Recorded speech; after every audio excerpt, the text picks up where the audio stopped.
Hello students, ગઈકાલે આપણે unit 3 read 1નો પહેલો ભાગ જોયો હતો. આજે આપણે બીજો ભાગ સમજવા માટે પ્રયત્ન કરીએ. બેસિકલી એટલે મૂળભૂત રીતે the day hasn't even started, કે હજી તો દિવસ શરૂ પણ થયો નથી. But you are already in a test, પણ તમે ઓલરેડી મૂંઝાઈ ગયા છો. Okay, what is happening is that your mind is racing ahead of you and anticipating how tired and stressed you will feel once you have completed all the tasks ahead. કે તમારું મન તમારાથી આગળ દોડી રહ્યું છે અને વિચારી રહ્યું છે કે તમે કેટલા બધા તણાવયુક્ત અને કંટાળેલા હશો જ્યારે તમે આ બધા જ કાર્યો પૂરા કરી લીધેલા હશે ત્યારે. એવા વિચારો આપણે કરીએ છીએ. These frantic thoughts, કે આ વિચારો start weakening your energy, and as a result you are entering into a busy day with only half of your normal energy. એટલે આવા ડરામણા વિચારો તમારી શક્તિને ક્ષીણ કરી નાખે છે અને તમે તમારી અડધી જ શક્તિ સાથે દિવસની શરૂઆત કરો છો. Then when you end up shattered at the end of day, you seem to have proved that you were right all along. You had a dreadful day and you feel physically drained. પછી તમે દિવસના અંતે થાકેલા હોવ છો અને તમે સાબિત કરો છો કે તમે હંમેશા સાચા જ હતા. તમારો દિવસ ડરામણો હતો અને તમે શારીરિક રીતે નીચોવાઈ ગયેલા છો. ઓકે, હણાઈ ગયા છો કે મારો દિવસ આજે સારો નહોતો. જેવું મેં સવારે વિચાર્યું હતું એવો દિવસ આજે પૂરો થયો છે. કારણ કે આપણે અડધા મનથી આપણો દિવસ સ્ટાર્ટ કરીએ છીએ.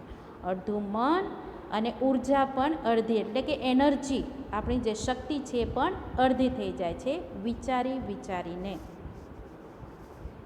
In order to have the maximum energy available at the start of a busy day, use I have no expectations and I will deal with whatever happens when it happens as a form of mantra. આપણને કીધું છે કે દિવસની શરૂઆતમાં મહત્તમ ઉર્જા ઉપલબ્ધ કરવા માટે, શક્તિ મેળવવા માટે આ વાક્ય આપણે આપણા મંત્ર તરીકે ઉપયોગમાં લેવો કે મારી કોઈ જ ઈચ્છા નથી, જ્યારે જે કાંઈ પણ બનશે તેનો ઉકેલ હું લાવીશ. ઓકે, તો આ મંત્રોનો આપણે રોજ ઉપયોગ કરવાનો છે. You will notice how your body starts relaxing at the thought of no expectations.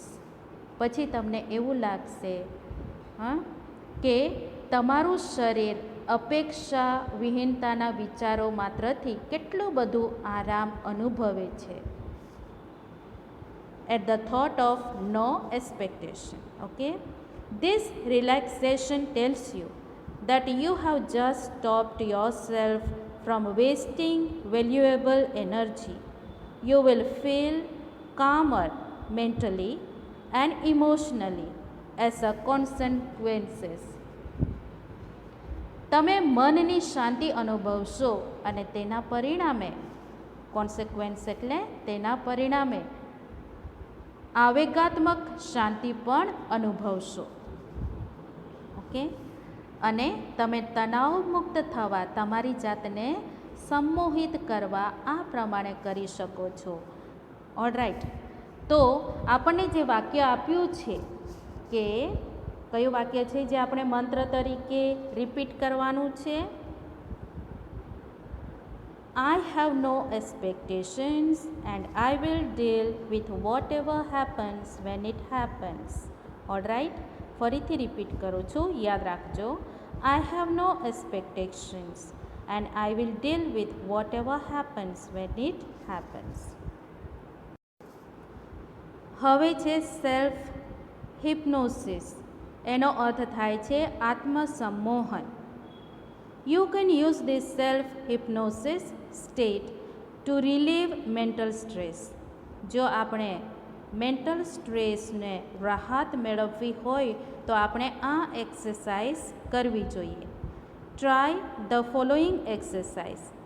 It becomes easier with your eyes closed. જો આપણે આંખ બંધ કરીને પછી આ એક્સરસાઇઝ કરીશું તો ઇઝી બની જશે, સહેલું બની જશે. હવે આપણને કીધું છે પહેલું, settle back in a chair and close your eyes. પહેલું કીધું છે આપણને ખુરશીમાં પીઠ અડાડીને આંખ બંધ કરીને બેસો. ખુરશીમાં બેસવાનું છે આંખ બંધ કરીને. બીજું છે start counting backwards from 99 to 70. એટલે કે 99થી 70 સુધી ઉતરતા ક્રમથી ગણવાનું શરૂ કરો. એટલે 99, 98, 97 એ પ્રમાણે 70 સુધી ઉતરતા ક્રમથી ગણવાનું છે. પછી count slowly to fit in with your breathing. કેવી રીતે કાઉન્ટ કરવાનું છે?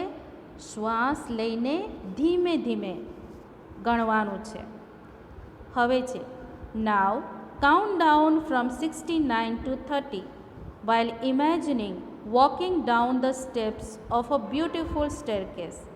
Feel yourself walking down in time with your breathing. See the beautiful grand staircase stretching ahead of you. Imagine the steps are carpeted so that your progress is as effortless as possible. આપણને કીધું છે કે હવે 69 to 30 સુધી ગણો અને સુંદર નિસરણી પરથી ઉતરતા હોવ તેવી રીતે કલ્પના કરો. ઓકે, પગથિયા તમે ઉતરતા હોવ સુંદર એવા હોય, હા, તો એવી કલ્પના કરો. તમારી આગળ સુંદર ભવ્ય નિસરણી છે તેવી કલ્પના કરો.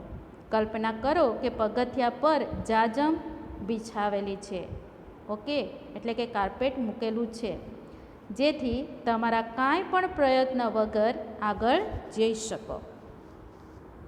હવે છે count down from 29 to 0 while imagining drifting further down in luxurious lift as large as a room carpeted with views of landscapes outside. Watch the decreasing steadily in time with your breathing. Alright?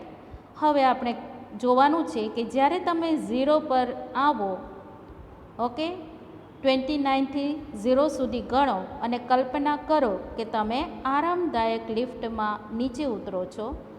આ lift room જેટલી વિશાળ છે, તેમાં જાજમ બિછાવેલી છે અને બહારથી સુંદર કુદરતી દ્રશ્ય દેખાય છે.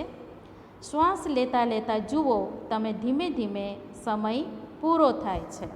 ઓકે, હવે છે as you arrive at 0, the lift doors open and you enter a room that is furnished just as you would like it. It was all your favorite things in it and it is totally private. Find a comfortable chair in your room and settle back in it. પછી કહેવામાં આવ્યું છે કે જ્યારે તમે 0 પર આવો છો ત્યારે લિફ્ટના દરવાજા ખુલે છે અને રૂમમાં પ્રવેશો છો. તમારી પસંદગી પ્રમાણે રૂમને સજાવેલ છે. તેમાં બધી જ તમારી પ્રિય ચીજ વસ્તુઓ છે અને તે સંપૂર્ણ રીતે ખાનગી છે. તમારા રૂમમાં આરામદાયક ખુરશી લો અને તેમાં ટેકો દઈને બેસો. પછી કહ્યું છે remain there in your imagination until you feel rested and refreshed. Then open your eyes again. જ્યાં સુધી તમે આરામ ન લાગે, જ્યાં સુધી તમને આરામ ન લાગે કે તાજગી ન અનુભવો ત્યાં સુધી કલ્પનામાં વિહાર કરો. એટલે કે તમે કલ્પના કરતા રહો, ત્યારબાદ ફરીથી આંખ ખોલો. હવે છે ધ સ્ક્રીન એક્સરસાઇઝ. એનો અર્થ થાય છે પડદા કસરત. When emotions have taken you over, it becomes nearly impossible to think clearly. Then it becomes very easy to make unwise decisions or to agree to something which is not to your advantage. The screen exercise shows you how to step back and emotionally detach yourself from your current situation so that you can see more clearly what is going on. હવે છે જ્યારે આવેગો તમારા પર કાબૂ જમાવે છે એટલે કે લાગણીઓ કાબૂ જમાવે છે ત્યારે સ્પષ્ટ વિચાર કરવો અશક્ય છે. આપણે સ્પષ્ટ વિચાર કરી શકતા નથી. ત્યારે ડહાપણ વગરના નિર્ણયો લેવાનું સરળ બને છે.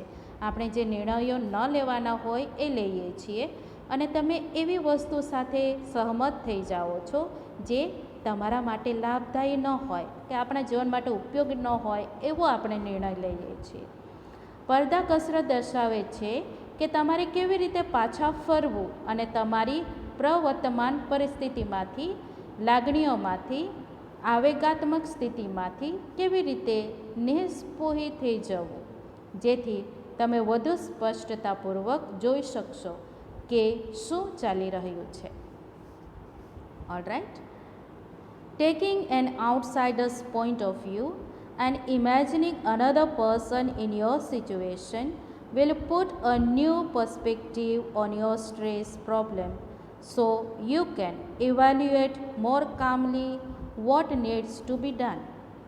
બહારની વ્યક્તિનો દ્રષ્ટિબિંદુ લો એટલે કે આપણી જગ્યાએ બીજી કોઈ વ્યક્તિને મૂકી દો અને એમના જીવનમાં હું જે વિચારી રહી છું એવું થઈ રહ્યું છે અને તમારી પરિસ્થિતિમાં બીજી વ્યક્તિની કલ્પના કરો જે તમારા તણાવને નવો જ દ્રષ્ટિબિંદુ આપશે અને તમે વધુ શાંતિપૂર્વક મૂલ્યાંકન કરીને પછી તમારું જીવન કે તમે નિર્ણય લઈ શકશો, સાચો નિર્ણય લઈ શકશો. ઓલરાઈટ. હવે છે પહેલું, with your eyes closed think about the situation that is currently causing you stress. કે તમારી આંખ બંધ કરીને જે પરિસ્થિતિ તમને તણાવ ઉત્પન્ન થાય છે તેનો વિચાર કરો. ઓકે, જે પરિસ્થિતિથી હવે તમે મનમાં ટેન્શન અનુભવો છો એ તમે વિચારો. એના પછી કહ્યું છે, imagine projecting the situation on to a screen in your mind as if it were a film you were watching. Include only what has really happened, not what you are afraid might happen. કીધું છે આપણને કે તમારા માનસ પટલ પર આ પરિસ્થિતિનું પ્રતિબિંબ ઉત્પન્ન કરો જાણે તમે ફિલ્મ જોતા ન હો. જે ખરેખર બની ચૂક્યું છે તેની જ કલ્પના કરો. જે કલ્પના બનશે તેની કલ્પના કરો નહીં કે ડર રાખો નહીં. કે જે ખરેખર બની ચૂક્યું છે તેની જ કલ્પના કરવાની છે. જે કદાચ બનશે, ભવિષ્યમાં આમ થશે તેમ થશે એનો ડર કે કલ્પના કરવાનું નથી. જે થયું છે એ થયું છે, બાકી ભવિષ્યમાં જે થવાનું હોય એ થવા દો, એની આપણે ચિંતા કરવાની નથી. Replace yourself in the film with someone else of the same gender. કે તમારી જાતિની વ્યક્તિની જગ્યાએ તમે તમારી જાતને મૂકો. ફોર એક્ઝામ્પલ, તમે તમારી જગ્યાએ ઐશ્વર્યા રાયને મૂકી છે જો છોકરીઓ હોય તો, અને એને એક્ટિંગ કરવા માટે કહીએ છીએ જે આપણે લાગણી અનુભવીએ છીએ એ. તેવી રીતે બોયઝ, જો શાહરૂખ ખાનને તમારી જગ્યા પર મૂકી દો અને આપણે જે અનુભવીએ છીએ એમને એક્ટિંગ કરવા દો અને પછી જુઓ, ફિલ્મ જોઈએ છે એ પ્રમાણે એમ કહેવામાં આવ્યું છે. પછી watch the film as an outside observer. How do you feel about what is going on in the film? What advice would you give the person who is replacing you on the screen? હવે બાહ્ય નિરીક્ષક તરીકે film જુઓ. ફિલ્મમાં શું ચાલી રહ્યું છે તે અંગે તમે શું અનુભવો છો? પછી જે વ્યક્તિ પડદા પર તમારી જગ્યાએ આવે છે તેને તમે શું સલાહ આપો છો? એમને એડવાઇસ તમે કઈ આપશો? ઓલરાઈટ. હવે છે open your eyes again and act on your own advice. હવે તમે સ્ક્રીન ઉપર એક્ટિંગ કરતા જોયું છે. તમારી લાગણીઓ પહેલાં વ્યક્તિએ એક્ટિંગ કરે છે, તમે એમને એડવાઇસ આપી છે, સલાહ આપી છે, તો હવે પોતે જાતે બેસીને તમારી જાતને પણ સલાહ આપો કે તમારી આંખ ફરીથી ખોલો અને તમારી સલાહ મુજબ કામ કરો. જે સલાહ આપણે બીજાને આપી છે એ સલાહ આપણે પોતે પ્રેક્ટિસ કરીએ. ઓલરાઈટ. હવે છે આન્ટિસિપેટિંગ સક્સેસ. એનો અર્થ થાય છે સફળતાની અપેક્ષા રાખવી કાં તો સફળતાની પૂર્વધારણા કરવી. When life becomes too hectic, we can end up feeling mentally tied in knots. Nothing seems easy and positive. Pessimism sets in and we cannot see a way out of our current problems. We can open a source of optimism with the technique of anticipating success. જ્યારે જીવન કામમાં ખૂબ જ પ્રવૃત્તિ હોય છે, એટલે કે આપણે વ્યસ્ત હોઈએ છીએ કામમાં, ત્યારે માનસિક રીતે આપણે બંધાઈ જઈએ છીએ. કશું સરળ અને હકારાત્મક લાગતું નથી. ઘોર નિરાશા વ્યાપી જાય છે અને આપણા પ્રવર્તમાન પ્રશ્નોમાંથી બહાર નીકળવાનો રસ્તો સૂઝતો નથી. સફળતાની અપેક્ષા રાખીને જ આપણને આશાવાદ દેખાય છે. એટલે કે આપણે સફળતાની અપેક્ષા કેવી રીતે રાખવી જોઈએ એના માટે અહીં આપણને અમુક સ્ટેપ્સ આપ્યા છે. પહેલું છે settle back in a chair and close your eyes, કે ખુશીમાં ટેકો દઈને આંખો બંધ કરીને બેસી જાઓ. બીજું છે experience with all your senses what it feels like to have achieved something and enjoy the resulting feelings of relief and elation. કહ્યું છે કે કાંઈ મેળવ્યું છે એવી લાગણી બધી જ ઇન્દ્રિયો દ્વારા અનુભવો. પરિણામે રાહતની લાગણી અને ગર્વનો અનુભવ થશે.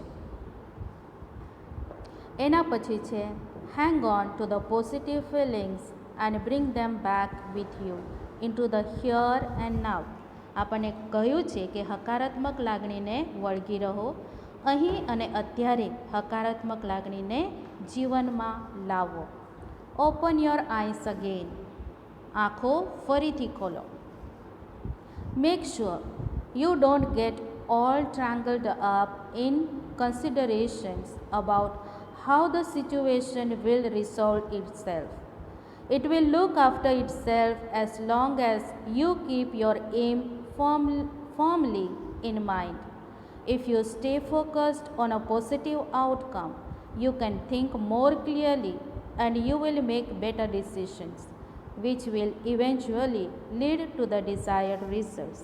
કહ્યું છે કે ખાતરી કરીને જાણી લો કે પરિસ્થિતિ કેવી બનશે તેના વિચારોમાં તમે અટવાયેલા નથી. તમારો ધ્યેય તમે મનમાં દ્રઢતાપૂર્વક રાખશો તો તે પોતાની સંભાળ લેશે જ. તમે હકારાત્મક નિર્ણય પર ચુસ્તતાપૂર્વક ટકેલા હશો તો તમે વધુ સ્પષ્ટ રીતે વિચારી શકશો અને વધુ સારા નિર્ણયો લઈ શકશો, જે અંતે ઈચ્છિત પરિણામ તરફ લઈ જશે. If there could be a number of different positive outcomes, then simply concentrate on visualizing our vision today and another version tomorrow. Version. Okay. This is not an exercise in currently predicting the future, but rather a way of clearing negative thoughts from your mind and focusing on a positive state. જે બીજા અનેક હકારાત્મક પરિણામો હોય તો આજે એક જ પર ધ્યાન કેન્દ્રિત કરો. આપણને કીધું છે કે વન વર્ઝન, એક વિચાર, ટુડે આજે, અને અનધર વર્ઝન ટુમોરો એટલે બીજો વિચાર આવતીકાલે.